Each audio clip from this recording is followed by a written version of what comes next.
cô nói đi tình nụ kha mình tên đi nè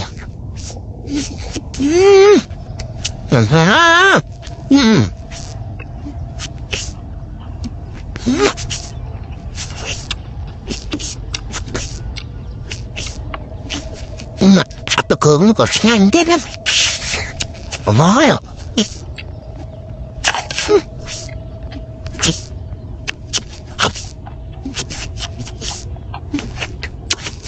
mà ta lại gọn không có mà đi đi một hợp dân với nhá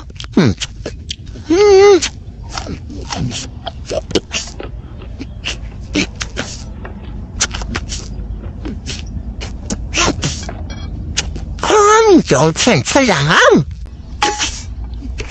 lấy với màu nó sẽ đây dùm ra nè thằng mình tên nè nấu á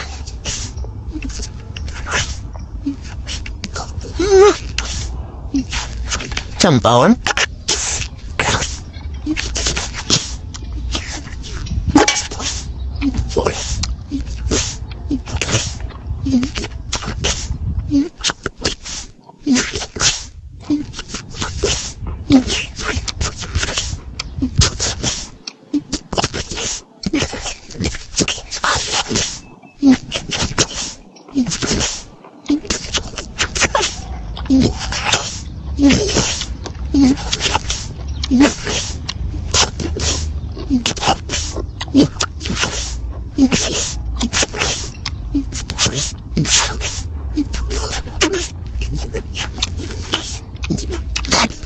ồ chuyện là trả lại tình nụ kha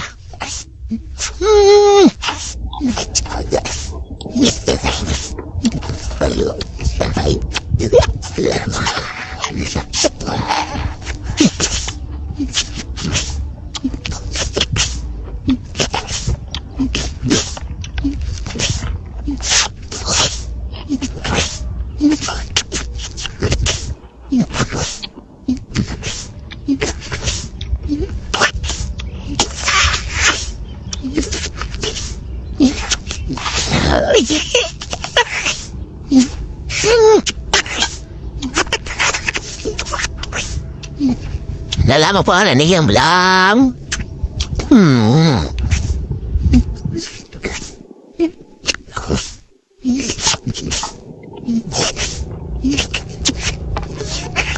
nào lắm mà đi hát không mới mà đi à